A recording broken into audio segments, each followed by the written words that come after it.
तो हमें फायदा क्या हुआ है ऐसी फैक्ट्रियों से, मैं जानता हूँ। और प्रदूषण सबसे बड़ी समस्या, वहाँ पे गंदगी है, पूरे नाले का लिए कोई वहाँ पे नहर या वो नहीं है जिसमें नदी में जा सके, तो पूरा सड़ान से पूरा क्षेत्र परेशान है।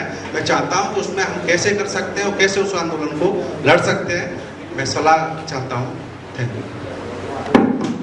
एनवायरमेंटल इशू है, मुझे लगता है एनवायरमेंटल इश्यूज पे पीआईएल करना सबसे बड़े बड़े कंपनियों के नाक बंद किए हाई कोर्ट और सुप्रीम कोर्ट ने।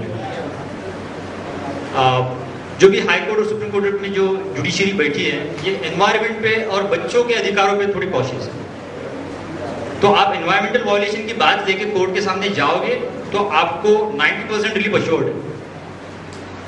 उसके लिए आपको थोड़ा बहुत उस पर रिसर्च करना पड़ेगा कि एनवायरमेंटल लॉज क्या है और किस तरह से उसको इम्प्लीमेंट करना है। इस काम के लिए आपको स्टूडेंट सबसे ज्यादा काम में आ सकते हैं, क्योंकि बहुत सारे केसेस ऐसे हैं रिपोर्टेड जिसमें स्टूडेंट्स ने एनवायरमेंटल केसेस फाइल किए हैं और उसमें जजमेंट किया है।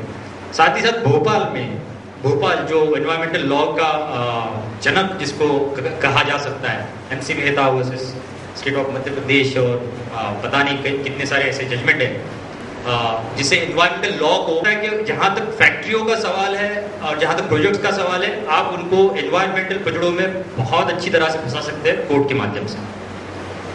दूसरी बात आपने की कि लोगों को प्रॉमिस किया गया था कि उनको जॉब दी जाएगी। अगर वो प्रॉमिस लिखित में है तो आपको हाई कोर्ट भी जाने की जरूरत नहीं, आप लोअर कोर्ट में से भी ऑर्डर ले सकते हैं।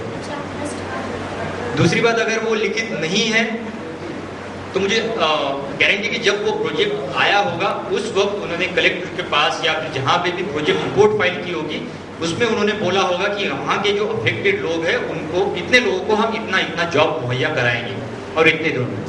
अगर वैसे हालात है तो आप कलेक्टर के खिलाफ केस कर सकते हैं उस चीज का इम्प्लीमेंटेशन मांगने के लिए।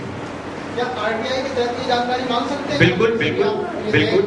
आरटीआई के, देखिए आरटीआई का कानून जो है दिन ब दिन बहुत डिप्लीट किया जा रहा है, मतलब उसको तोड़ा मरोड़ा जा रहा है। तो हमें वो कानून के हिसाब से काम करना पड़ेगा। अगर आरटीआई में हम कारण नहीं पूछ सकते, आरटीआई में हम वजह नहीं पूछ सकते, लेकिन आरटीआई में हम जो जजमेंट जो डिसीजन लिए है उसकी कॉपीज मांग सकते हैं। तो हमें सिंपल बात करनी है, हमें आरटीआई में उनसे उनका जो प्रोजेक्ट रिपोर्ट था उसकी कॉपी मांगनी है, जो कमिटमेंट्स थी उसकी कॉपी मांगनी है, और हमें वो क्या रिहैबिलिटेशन स्कीम दे रहे थे उसकी कॉपी मांगनी है। मेरा एक सवाल ये था कि अनुसूचित जाति के लोगों को जो कृषि भूमि के पट्टे दिए गए हैं 4 एकड़ 2 एकड़ इस तरह से, तो अभी क्या हुआ है कि जब पट्टे दिए गए थे तो वो बहुत इंटीरियर में ज़मीन थी। अभी क्या हुआ कि वो रोड्स वगैरह बनने से अब किसी बढ़त हुआ है उसका ज़मीन का, तो वो ट्रांसफ़र नहीं हो पा रही। मतलब वो 4 एकड़ ज़मीन वाला किसान, अब उसके लिए सुनहरा अवसर आया कि ज़मीन की कीमत बढ़ गई है, वो बेच दे या उससे व्यवसाय करे, तो वो ट्रांसफ़र नहीं हो पा रही है। तो उसके लिए आप बताएं कि क्या किस तरह से वो ट्रांसफ़र हो सकता है? देखिए, जब सरकार की तरफ से कोई आपको फैसिलिटी मिलती है जैसे घर या ज़मीन, तो उम्मीद ये होती है सरकार के कि आप उसके ज़रिए से मैक्सिमम टाइम तक आप उसका बेनिफिट लेते रहेंगे। आज उसकी ज़मीन की कीमतें बढ़ गई तो आप उसको नहीं बेच सकते, क्योंकि आप बाउंड हो। आप मुझे लगता है हर महाराष्ट्र में 99 ईयर्स का रूल है, यहाँ पे कितना रूल है पता नहीं।